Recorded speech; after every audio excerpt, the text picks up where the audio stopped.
आज हमारे पास एक क्लाइंट है, बड़ा फनी सा, बड़ा अजीब सा।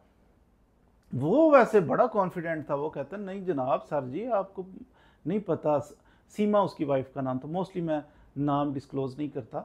बहरहाल सीमा काफ़ी सारी हो सकती हैं।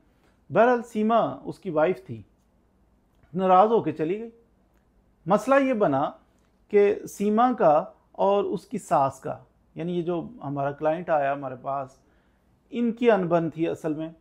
ये फर्मा बरदार है, क्लाइंट हमारा बड़ा फर्मा बरदार है। कहते सीमा सीमा कर रहा था, बहुत अच्छी है सर जी, वो तो कभी कुछ कहती नहीं है, रूठ के चली गई है। मैं जाता हूँ तो ससुराल वाले दरवाज़ा ही नहीं खोलते, वो कहते हैं निकल जाओ, अंदर ही नहीं जाने देते।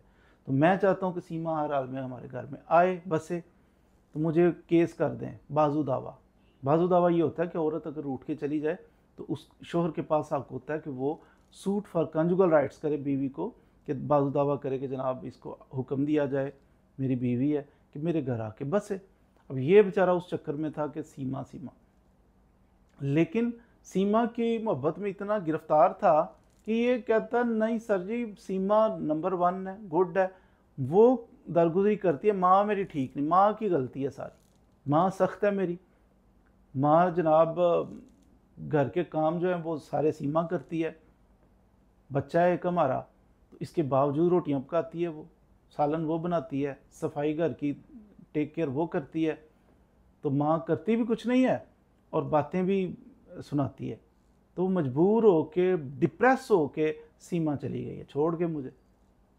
अब वो सीमा का दीवाना था बड़ा, वो कहता सीमा गुड है।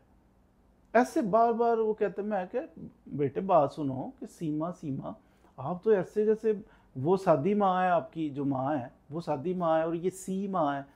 जैसे होता है ना आईफोन सिंपल और आईफोन प्रो मैक्स, तो प्रो मैक्स फिर ज़्यादा उसकी वैल्यू होती है। तो आप सेम, एक माँ है एक सी माँ है, सी माँ को आप ज़्यादा अहमियत दे रहे हो कि सी माँ के माँ को वो मेरिट पे देखिए, उसकी बातें लॉजिक के हिसाब से अगर हिसाब लगाया जाए ना, बहुत गलत नहीं थी कि माँ बूढ़ी है, बूढ़ा होने की वजह से वो ज़्यादा ही वो, ये क्या हो गया, वो क्यों कर दिया, ये ज़ाया हो गया क्यों कर दिया, अकल नहीं है, ये नहीं वो नहीं, तो वो कोई नोका टोकी करती होगी। सीमा का गुस्सा तो समझ में आता है, लेकिन ये क्लाइंट का गुस्सा माँ पे ये समझ में नहीं आता। मैंने उसे अर्ज़ किया, मैंने कहा कि देखो सीमा की एक अजमत अपनी जगह पे है, लेकिन ये सीमा आज रोटियां पका रही है, उसने 2 साल रोटियां पकाई हैं आपके सामने, आपके रोटियां पकाती है सीमा, सीमा बड़ी अच्छी है, सीमा सालन बनाती है। तो आपकी वालदा ने कब से पकानी शुरू की आपके लिए, कितनी बड़ी मोहसिन है आपकी वालदा। उस वक्त से आपकी टेक केयर, जब आप पैदा भी नहीं हुए थे ना, तो माँ उस वक्त से फीड कर रही है अपने खून से, पैदा हो गए अपना दूध से। उसके बाद उसने एक एक, आपको तो खाना नहीं, एक एक निवाला नरम ग़िज़ा से शुरू किया था। अब वो माँ का यानी एक लेवल है एक मोहब्बत का। अब सीमा को तो थोड़ी सख्ती हुई है, सीमा बच्चा उठाया तो चली गई, दरवाज़ा ही नहीं खोलती। लेकिन माँ ऐसी नहीं है कि माँ अगर कभी नाराज़गी हो जाए, कोई ऐसा मसला बन भी जाए ना, तो माँ माँ ही रहती है, उसने हर वक्त दुआ ही करनी है।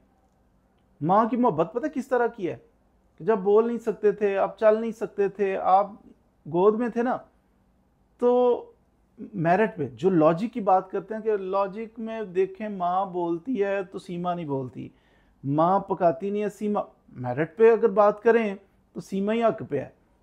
लेकिन माँ के साथ मेरिट नहीं करते, क्योंकि माँ ने आपके साथ मेरिट नहीं किया होता। मेरिट तो ये था, लॉजिक तो ये था, जब आप पैदा हुए थे, आप कोई पोटी करते थे तो आप खुद वाश करते, मेरिट तो ये था। वो माँ थी, माँ अपना सफाई खुद करती थी, आप अपनी करते, मेरिट तो ये था, अपनी सफाई खुद करो।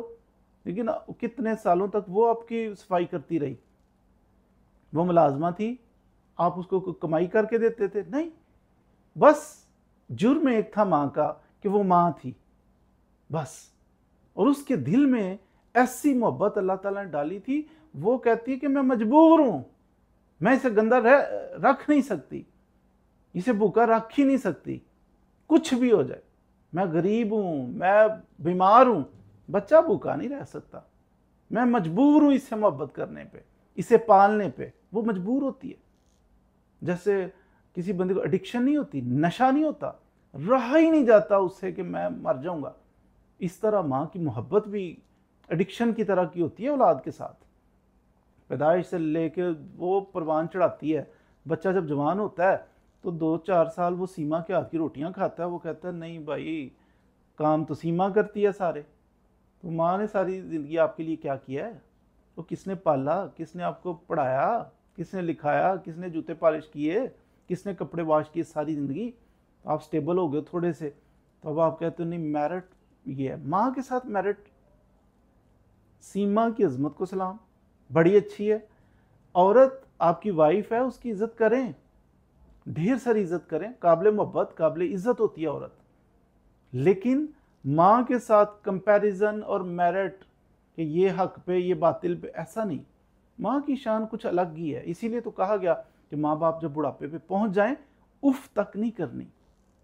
बात करना और माँ को कहना हाँ माँ गलत है, माँ हमारी ठीक नहीं है, ये बात करना तो बड़ी बात है ना।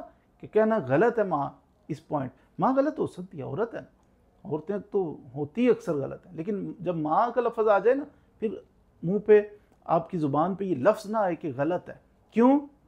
उसकी रीज़न ये है कि माँ की मोहब्बत और शफ़क़तें जो गुजरी है ना, एक लंबा अरसा, उसके बाल सफ़ेद ही इस चक्कर में हुए हैं, जवानी से लेके बुढ़ापा आए इस चक्कर में है कि आपकी खिदमत, आपकी मोहब्बत बस ज़माने से लड़ जाती है आपकी खातिर। उसका ताल्लुक, उसके रिश्ते, सब कुछ, ये बुनियाद आप ही बनते हो। किसी से लड़ती है, किसी से कता ताल्लुकी करती है औलाद की वजह से।